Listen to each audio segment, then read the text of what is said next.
കൂട്ടുകാർക്ക് നല്ലൊരു ദിവസം ആശംസിച്ചുകൊണ്ട് നമുക്ക് നേരെ രേവതിയുടെ സച്ചിയുടെ വരാൻ പോകുന്ന ദിവസത്തെ നല്ലൊരു വിശേഷം കേട്ടാലോ. എല്ലാ ദിവസവും ഉച്ചയ്ക്ക് രേവതിയുടെ സച്ചിയുടെ പുതിയ പുതിയ വിശേഷങ്ങളൊക്കെ ചാനലിനകത്ത് അപ്ലോഡ് ചെയ്യുന്നുണ്ട് കേട്ടോ. മറക്കാതെ എല്ലാവരും കയറി കാണണേ.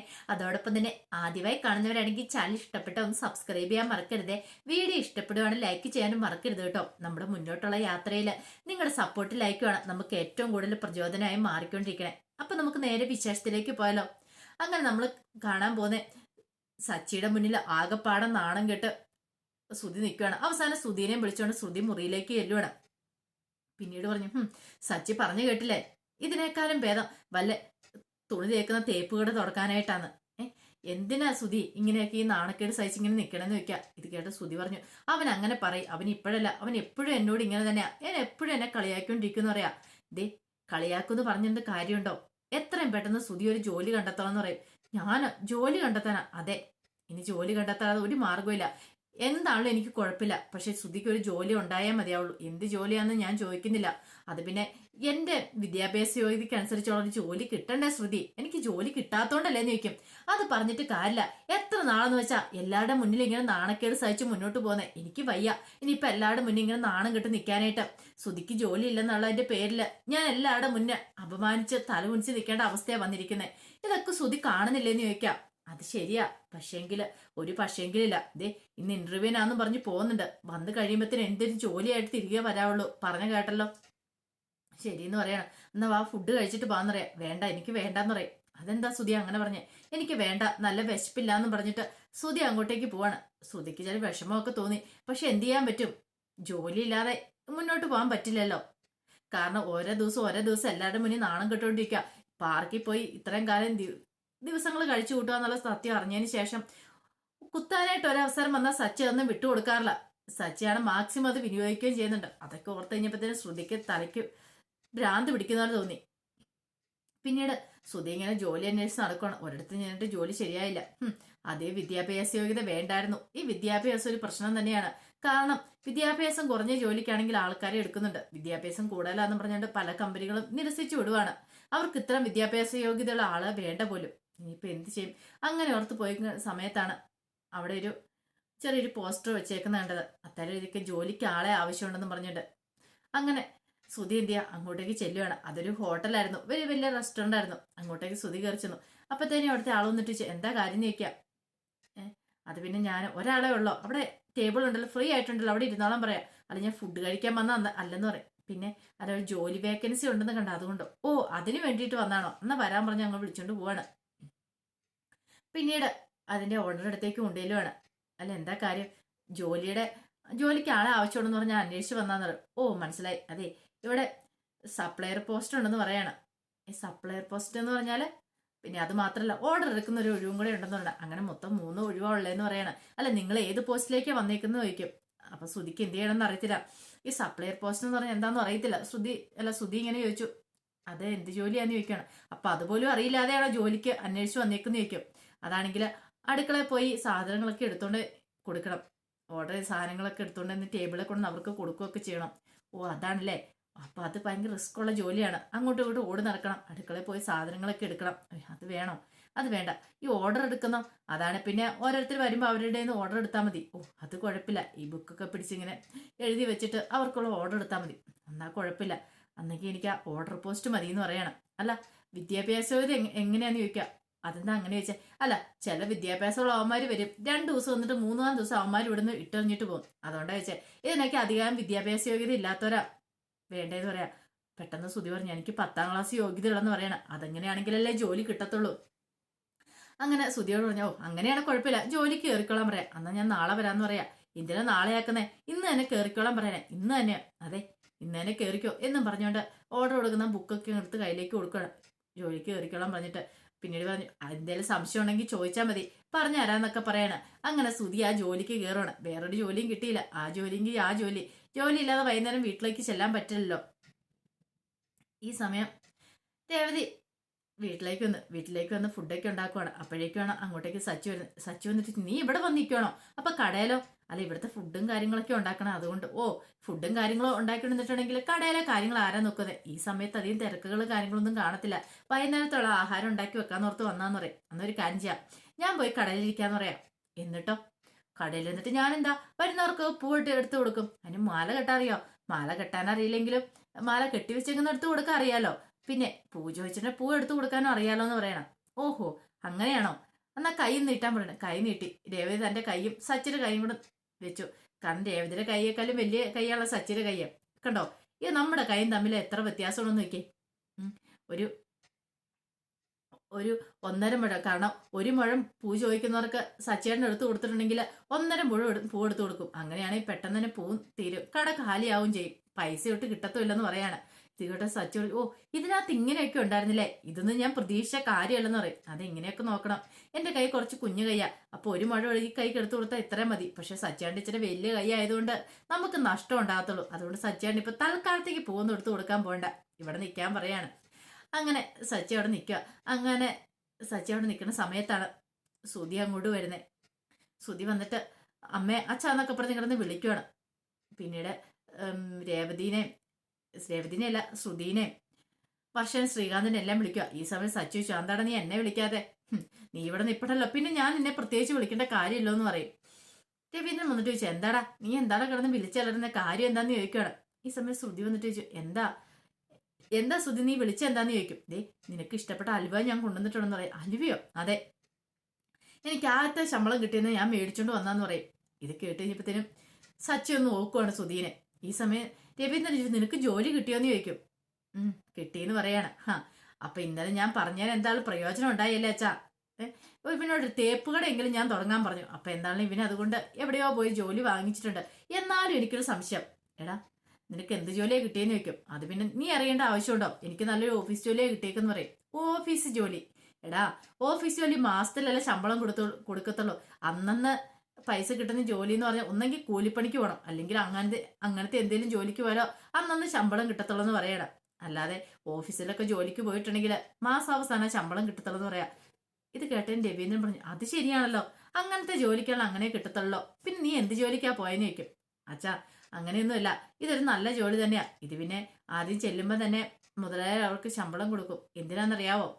കാരണം അങ്ങനെ ശമ്പളം കൊടുത്താലോ അവര് നല്ല രീതിയിൽ അവിടെ ജോലി ചെയ്യുള്ളൂ. പുള്ളിക്കാരൻ അങ്ങനത്തെ ഒരു ക്യാരക്ടർ, അങ്ങനത്തെ ഒരു സ്വഭാവം പുള്ളിക്കാരൻ്റെ.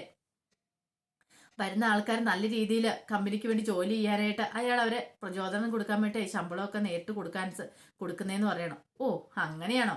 എന്നാൽ കമ്പനി കൊള്ളാലോടെന്ന് പറയാണ്. ഇത് കേട്ടപ്പോൾ ചന്ദ്രമതി പറഞ്ഞു, അവൻ കട്ടും മോഷ്ടിച്ചൊന്നും അല്ല കൊണ്ടുവന്നിരിക്കുന്നേ, പിന്നെന്താ കുഴപ്പമെന്ന് ചോദിക്കുകയാണ്. ഇത് കേട്ട് കഴിഞ്ഞപ്പം ശ്രുതി പറഞ്ഞു, അത് ശരിയാ, ഞാൻ കട്ടും മോഷ്ടിച്ചൊന്നും അല്ല, ഞാൻ നന്നായിട്ട് അധ്വാനിച്ചോണ്ടേ ഈ അലുവ മേടിച്ചോണ്ട് വന്നിരിക്കുന്നത് ആദ്യത്തെ ശമ്പളത്തിൽ നിന്ന്. ശ്രുതി ഇത് കഴിക്കാൻ പറഞ്ഞ് കുറച്ച് ശ്രുതിക്ക് കൊടുക്കുകയാണ്. ശ്രുതിക്ക് എന്തെന്നില്ലാത്ത സന്തോഷമായി. എന്നാലും ഒരു ജോലി കിട്ടിയല്ലോ, അത് തന്നെ ഭാഗ്യം. ചന്ദ്രമതി പറഞ്ഞു, എല്ലാരും എന്താ പറഞ്ഞേ? ശ്രുതിക്ക് ജോലി കിട്ടല്ലെന്ന് ഇപ്പൊ തന്നെ കണ്ടില്ലേ, അവനോട് തേപ്പ് കട തുടങ്ങാൻ പറഞ്ഞു. ഇപ്പൊ അവൻ തേപ്പ് കട തുടങ്ങേണ്ട വന്നൊന്നുമില്ല, അവന് നല്ലൊരു ചൊന്നാനെ ജോലി കിട്ടിയില്ലെന്ന് പറയാണ്. സച്ചി പറഞ്ഞു, എന്ത് ജോലിയാന്ന് കണ്ടറിയാം, എന്ത് ജോലിയാണെങ്കിൽ എന്താ, അവൻ അധ്വാനിക്കാൻ പോകുന്നുണ്ടല്ലോ, അത് പോരേന്ന് ചോദിക്കുകയാണ്. പിന്നീട് ചന്ദ്രമതിയോട് പറഞ്ഞു, ഇതാ അമ്മയും കഴിക്കും മധുരം കഴിക്കാൻ പറഞ്ഞ് അങ്ങനെ കുറച്ച് ചന്ദ്രമതിക്കും കൊടുക്കണം. പിന്നീട് രവീന്ദ്രനെ കൊടുക്കാൻ ചെന്ന് കഴിഞ്ഞപ്പോൾ സച്ചി പറഞ്ഞു, വേണ്ട അച്ഛന് ഇത്തിരി കൊടുത്താൽ മതി, അച്ഛനങ്ങനെ കൊടുക്കല്ലെന്ന് ഡോക്ടർ പറഞ്ഞിട്ടുള്ളതല്ലേന്ന് ചോദിക്കും. പിന്നീട് ഇത്തിരി മാത്രം രവീന്ദ്രൻ കഴിച്ചു. പിന്നീട് അങ്ങനെ നിൽക്കുവാണ്.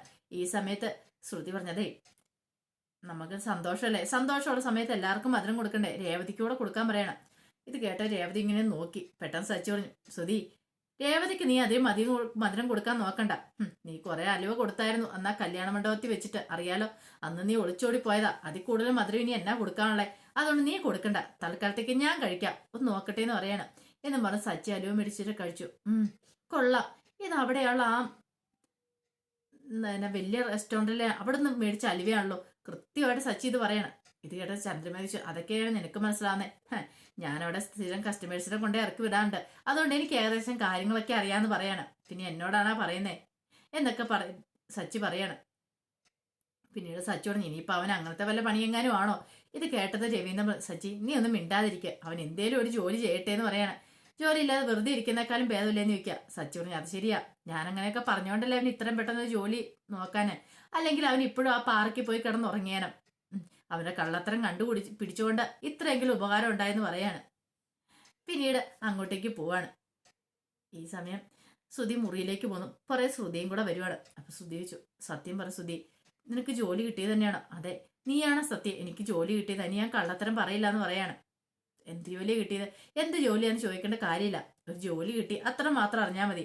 ഞാൻ എന്താണ് കക്കാനും മോഷ്ടിക്കാനും പോയി കൊണ്ടുവന്ന ശമ്പളം കൂടെ മേടിച്ച അലിവല്ലേ ഇത്? ജോലിക്ക് പോയി തന്നെ മേടിച്ച. ഇപ്പൊ എന്തായാലും ജോലി പോരെ എന്ന് പറഞ്ഞു കഴിയുമ്പത്തേനും സുധിനെ കെട്ടിപ്പിടിക്കണം. എന്റെ മാനം നീ കാത്തു, അല്ലെങ്കിൽ എല്ലാവരുടെ മുന്നിൽ ഞാൻ ആകെപ്പാടെ നാണം കിട്ടി നിന്നേനെന്ന് പറയാം. അതൊന്നും സാരമില്ല, എനിക്ക് ജോലി കിട്ടിയില്ലോ, ഇനി ഏതെങ്കിലും ഒരു ജോലി കിട്ടുന്നിടം വരെ ഞാൻ ഈ ജോലിക്കകത്ത് തന്നെ തുടരുമെന്ന് പറയാം. അത് മതി, എനിക്കത് മാത്രം അറിഞ്ഞാൽ മതി. എനിക്ക് വേണ്ടിയിട്ടാണെങ്കിലും എല്ലാവരുടെയും മുന്നിൽ ഞാൻ നാണം കെടുത്താതിരിക്കാൻ വേണ്ടിയിട്ടാണെങ്കിലും ശ്രുതി ജോലിക്ക് പോയല്ലോ എന്നൊരു സന്തോഷമായിരുന്നു ശ്രുതിയുടെ ഉള്ളിലുണ്ടായിരുന്നേ. പിന്നീട് പിറ്റേ ദിവസം നേരം വെളുത്ത ഉടനെ രേവതി പതിവ് പോലെ തന്നെ പൂക്കട പോയി തുറന്ന് പൂക്കട ജോലികളൊക്കെ ചെയ്തുകൊണ്ടിരിക്കുക. അപ്പോഴേക്കും രേവതിനെ അറിയുന്നൊരു ചേച്ചിയും കൂടെ വന്നു. രേവതി ഒരു പൂ മേടിക്കുകയാണ്. അല്ല, ഇതെന്താ ഇവിടുന്ന് മേടിച്ചുകൊണ്ട് പോകുന്നേ? അല്ല, സാധാരണഗതിയിൽ ഞാൻ ക്ഷേത്രത്തിൽ പോണ സമയത്ത് രേവതിയുടെ അമ്മയുടെ അടുത്തു നിന്നായിരുന്നു മേടിക്കുന്നത്. ഇന്ന് പിന്നെ രേവതിരെ നിന്ന് മേടിക്കാന്ന് വെച്ചു. ഇത് കേട്ടപ്പോ രേവതി പറഞ്ഞതേ അമ്മയുടെ അടുത്തും പോയി മേടിക്കണം എന്ന് പറയാം. അത് പിന്നെ മേടിക്കാതിരിക്കുവോ? അങ്ങനെ മാറി മാറി മേടിക്കാം, രണ്ടുപേർക്കും കച്ചവടം നടക്കണ്ടേന്ന് ചോദിക്കുക. അങ്ങനെ സംസാരിച്ചുകൊണ്ടിരിക്കുക രവീന്ദ്രൻ നടക്കാൻ പോയിട്ട് അങ്ങോട്ട് വരുന്നത്. അപ്പൊ രവീന്ദ്രൻ കണ്ടു രേവതി അടുത്ത് ഒരു പുള്ളിക്കാരത്തി സംസാരിച്ചുകൊണ്ടിരിക്കുന്നത്. അപ്പൊ രവീന്ദ്രൻ പതുക്കെ അങ്ങോട്ട് വന്നപ്പോഴത്തേനും ആ പുള്ളിക്കാരത്തി ചോദിക്കുന്നു കേട്ടു. അല്ല, ഇതെന്താ രേവതി, നിന്റെ കഴുത്തലീ മഞ്ഞച്ചരട് നിന്റെ താലിമാലയൊക്കെ എന്ത് ചെയ്യുന്നു ചോദിക്കണം. ഇത് കേട്ട രേവതിക്ക് എന്ത് മറുപടി വരാൻ നടത്തില്ല. എന്താ എന്താ രേവതി ഒന്നും മിണ്ടാത്തേന്ന് ചോദിക്കും.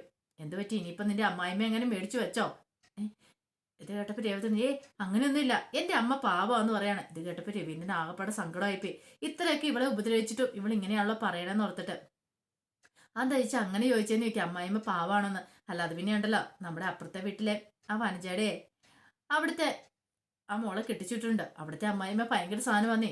ആ മോളുടെ എല്ലാ സ്വർണവും മേടിച്ചു വെച്ചേക്ക് ഒന്നും ഇടാൻ പോലും കൊടുത്തിട്ടില്ല. അതൊക്കെ ഓർത്തിട്ട് ഞാൻ ചോദിച്ച കാലമല്ലേ അതുകൊണ്ട് പറഞ്ഞാന്ന് പറയണം. ഓ, അങ്ങനെയൊന്നും ഇല്ല ചേച്ചി, ഇത് അതൊന്നും അല്ലാന്ന് പറയാണ്.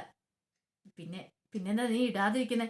അത് പിന്നെ അതിന്റെ ഒരു കണ്ണി പൊട്ടിയിരിക്കുക, അപ്പൊ അതുകൊണ്ട് പൊട്ടിപ്പോണെന്ന് കരുതിയാ ഞാൻ ഇടാത്തേന്ന് പറയണം. ഓഹോ, അങ്ങനെയാണല്ലേ. ഞാൻ ഓർത്ത് ഇനിയിപ്പൊ നിനക്ക് നിന്റെ അമ്മായിമ്മ തരാത്താന്ന് ഓർത്ത് ഇനിയിപ്പൊ നിന്നെ വലിയ കുടുംബത്തിലേക്കൊക്കെ കെട്ടിച്ചു വിട്ടേന്നും പറഞ്ഞു. എന്താന്ന് ഓർത്ത് ചോദിച്ചേട്ടോന്ന് പറയണേ. എന്നാ ഞാൻ ശരി പോട്ടേന്ന് പറഞ്ഞ് അങ്ങ് തിരിഞ്ഞു നടക്കുവാണ്. അപ്പോഴേക്കാണ് ചന്ദ്രമതി അങ്ങോട്ട് വരുന്നേ. നേരം വെളുത്ത് ഇത്ര സമയേ നീ ഇവിടെ ഇങ്ങനെ നിൽക്കുവാണോ? അല്ല, നീ എന്താ ആഹാരം ഒന്നും ഉണ്ടാക്കാത്തെ? ഓ, ഈ പൂക്കട എന്ന് തുടങ്ങിയോ അന്ന് തുടങ്ങിയ കഷ്ടകാലം. എപ്പൊ നോക്കിയാലും പൂക്കടയില് ആദ്യം തല്ലിപ്പൊളിച്ച് പള്ളേ കളയണം, എന്നാലും കുടുംബത്തിലൊരു സമാധാനം ഉണ്ടാവത്തുള്ളൂ. അവൾ രാവിലെ വന്നിരിക്കുന്നു, മര്യാദയ്ക്ക് വന്ന് കാപ്പി ഉണ്ടാക്കാൻ പറയാണ്. രേവതി ഞാൻ വന്നേക്കാമെന്ന് പറയാണ്. പറഞ്ഞാൽ കൂടെ അനുസരിച്ചാൽ മതി എന്നൊക്കെ പറഞ്ഞ് ചാടിത്തുള്ളിയും കൂടെ പോവാണ്. ഈ സമയം അങ്ങോട്ട് തിരിഞ്ഞു പോയ ആ ചേച്ചി ഇത് കേട്ടു. അവർ തിരിഞ്ഞു നിൽക്കുവാണ്. രവീന്ദ്രൻ എന്ത് ചെയ്യണം? രവീന്ദ്രൻ വന്നിട്ട് പറഞ്ഞു, മോളെ ഞാൻ അങ്ങോട്ട് പോവാന്ന് പറഞ്ഞ് അങ്ങ് പോവാണ്. അച്ഛൻ എന്നെ ഇങ്ങനെ പറഞ്ഞിട്ട് പോകുന്ന ഓർത്തുണ്ട് രേവതി ചേച്ചി, അച്ഛൻ ഞാൻ ഇപ്പൊ തന്നെ വരാം, കാപ്പി ഉണ്ടാക്കി തരാന്ന് പറയണേ. വേണ്ട മോളിപ്പോ വരണ്ട, മോള് കടയിൽ ഇരുന്നാൽ മതി, കാപ്പിയൊക്കെ എനിക്ക് പിന്നെ മതി എന്നൊക്കെ പറഞ്ഞിട്ട് രവീന്ദ്രൻ അങ്ങോട്ട് കയറിപ്പോയി. അപ്പത്തേക്ക് ആ പോയ ചേച്ചി വന്നിട്ട് പറഞ്ഞു, അല്ല എന്താ രേവതി ഇത്, വീട്ടിൽ പ്രശ്നമാണോന്ന് ചോദിക്കും. എന്ത്? അല്ല, നിന്റെ അമ്മായിമ്മ എന്താ വന്ന് ഇങ്ങനെ പറഞ്ഞിട്ട് പോയത്? നീ അല്ലേ പറഞ്ഞ അമ്മായിമ്മ പാവാന്ന്, എന്നിട്ട് അവര് വന്ന് വഴക്കുണ്ടാക്കിയിട്ട് പോയത്?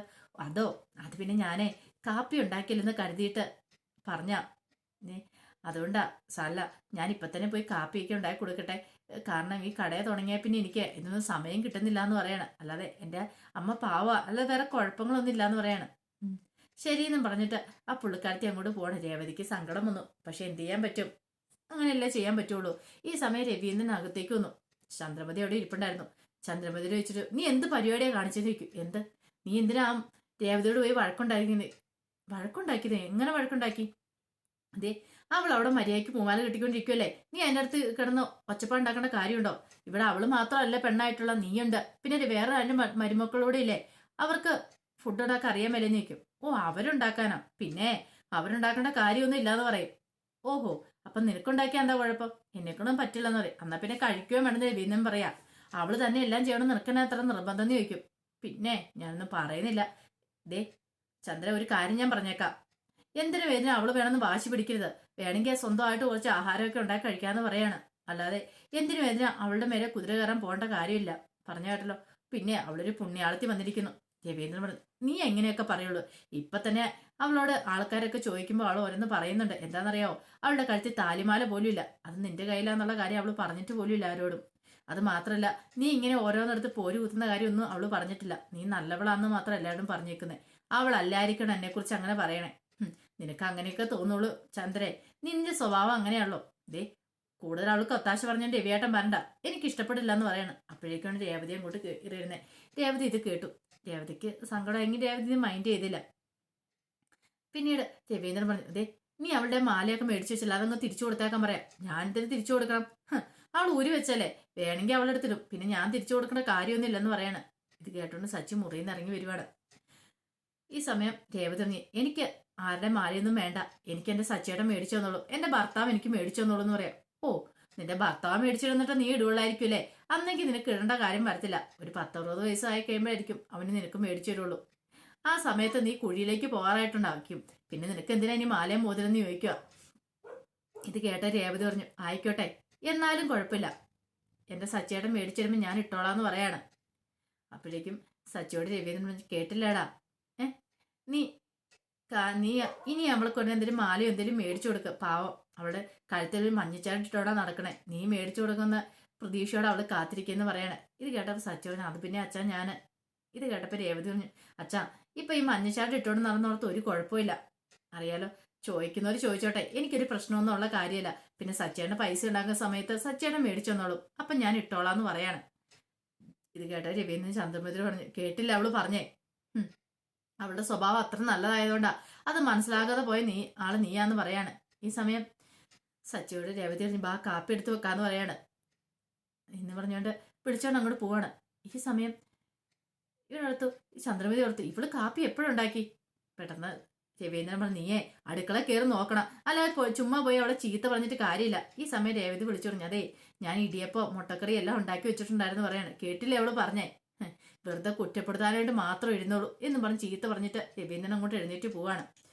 ഈ സമയം എന്ത് ചെയ്യണമെന്ന് അറിയില്ല ചന്ദ്രമതി ഇരിക്കുക. അപ്പൊ അതിന്റെ വിശേഷങ്ങളൊക്കെയാണ് കാണുന്നത്. ഇതിന്റെ ബാക്കി വിശേഷങ്ങളുമായിട്ട് നാളെ ഉച്ചയ്ക്ക് വരാട്ടോ. അപ്പൊ എല്ലാവരും മറക്കാതെ കയറി കാണണേ. ഒരിക്കൽ കൂടി എല്ലാവർക്കും നല്ലൊരു ദിവസം ആശംസിച്ചോണ്ട് നിർത്തുന്നു. നന്ദി.